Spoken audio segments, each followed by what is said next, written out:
We all know the hit blockbuster movie Indiana Jones and the Raiders of the Lost Ark, and its beloved star of the movie, Indiana Jones himself. But what you might not actually know is how Indiana Jones isn't the hero of the story at all, and how Belloq is actually morally superior in every single way. Today we're gonna be looking into the movie, the novel by Campbell Black, and the Indiana Jones wiki articles to change your mind on Belloq forever. Starting off with a little backstory. Belloq was born in the south of France, Marseille. He studied at the University of Sorbonne in Paris, where he actually met Indy first and they became friends. Jones studied linguistics, unlike Belloq, who was studying art and archaeology, because he genuinely had a passion for it from the very beginning. The rivalry started because Belloq plagiarized Jones's work to win the Archaeology Society prize. But in all honesty, he deserved it more. Belloq was the one who was into archaeology from the very beginning, and Jones was just trying to steal his spotlight. Belloq's career at the Louvre was cut short when he was suspended for funding a grave robbing expedition and afterwards became a mercenary archaeologist with increasingly unethical methods in carrying out his business. But it was the 1920s and literally everyone was doing it. The exact museum Jones promotes do the exact same thing and maybe even worse. I mean, just look at the British Museum. Do you really think they got all their artifacts fairly? Towards the events of the movie, Belloq and Indy kept crossing each other's paths. Indy continuously interfering with Belloq's archaeological finds, which is, of course, very annoying. Belloq was the one to be into archaeology first, and this American is constantly trying to be better and morally superior than him, which, spoiler warning, he's not. Starting the events of the movie, Belloq first appears when he's caught Indy and takes the idol from him, which Indy had just stolen. So basically, he's stealing it back from a thief. Now this looks bad in the movie Indiana Jones, but it looks great in stories like Robin Hood, and honestly, how is Belloq any different from Robin Hood in this scene? Also, unlike the movie, in the book, he calls Indiana Jones "My dear Dr. Jones," which shows he's actually still fond of his old friend, unlike Jones, who absolutely hates him to bits.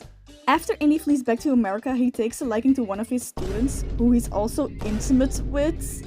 Now, even if the student was over the age of 18, that would still been wrong, since Jones is 37 during the events of Raiders of the Lost Ark, and just shows where Jones's priorities lie.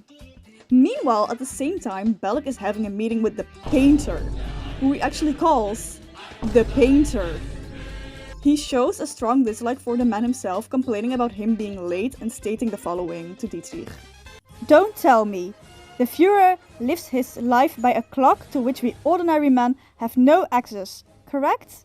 Perhaps he has visions of his own private time, no? Perhaps he thinks he has some profound knowledge of the nature of time. And thinking to himself, why did he have to speak with this miserable little German house painter anyhow? Why was he obliged to sit through a meeting with the man when the dig had already begun in Egypt? What, after all, could he learn from Hitler? Nothing, he thought. Absolutely nothing. Some pompous lecture, perhaps a diatribe of some kind. Something about the greatness of the Reich. About how, if the Ark existed, it belonged in Germany. Making it very obvious, he has a strong dislike towards the man, but is still working with the Nazis because he wants the Ark for himself. Not because he's a Nazi. By the next time we see Indy and Belloq together, they are at a bar where Belloq plans to kill Indy, but he is then saved by Salah's children. Now, this might look bad on Belloq's side, but what if I told you that he actually didn't want to kill Indy at all? In the book, we get a little moment after the event from his point of view, stating the following. He was not yet ready to kill Indy, that the time was not exactly right. It hadn't been the presence of the children at all, they hardly mattered.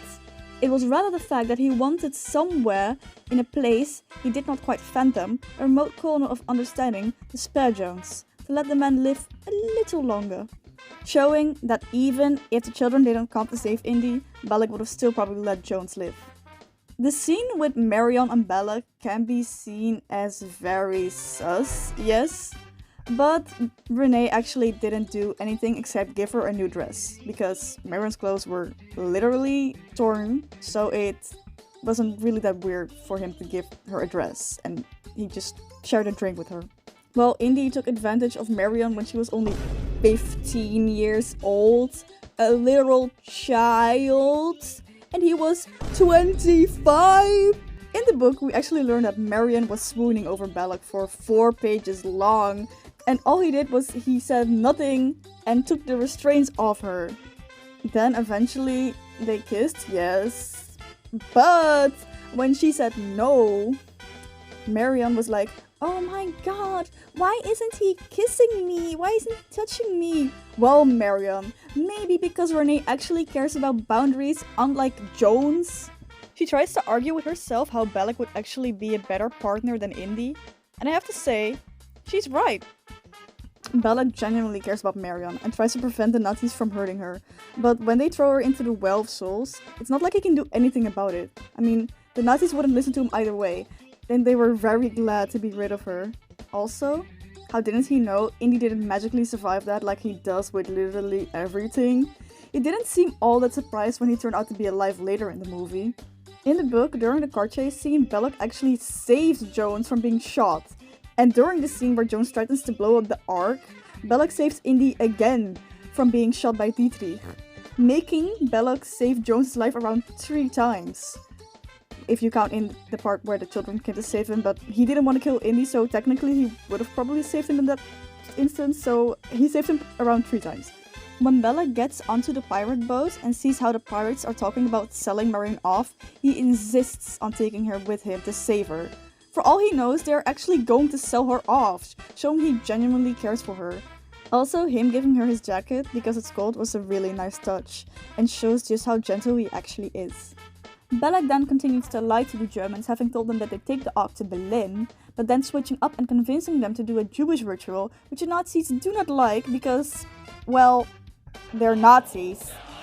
Right after convincing the Nazis to be allowed to do this ritual, Jones bumps into Belloq on purpose, in a very mean way, which isn't kind of Jones at all. Like, that's so mean.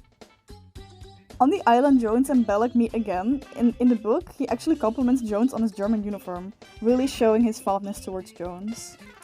Jones then threatens to blow up the Ark, but Belloq sees right through him and gives him a magnificent speech, which you can't really deny. Even Jones can't deny that what he was saying is true. Also in the book, Dietrich looks at Belloq's robes and then comments on how Jewish it looks, to which Belloq then responds with, "They should, my friends. They are Jewish!" Which I thought was a really funny addition to his character, just rage-baiting the Nazis again.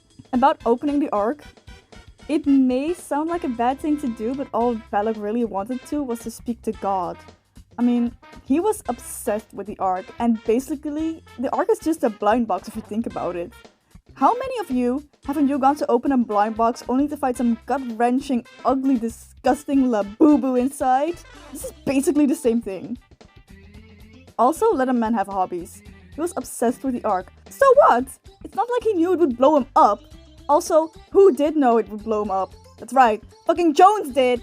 Jones heard the warning about not looking into the Ark or you'll die, but he didn't tell Belloq about that because why? He wanted Belloq to fucking die, like the bloodthirsty monster he is. Sure, you could argue that he didn't want the Ark to fall into the hands of the Nazis, but do you really think Belloq, the man who's obsessed with the Ark, would let the Nazis just have it right after he's done with it?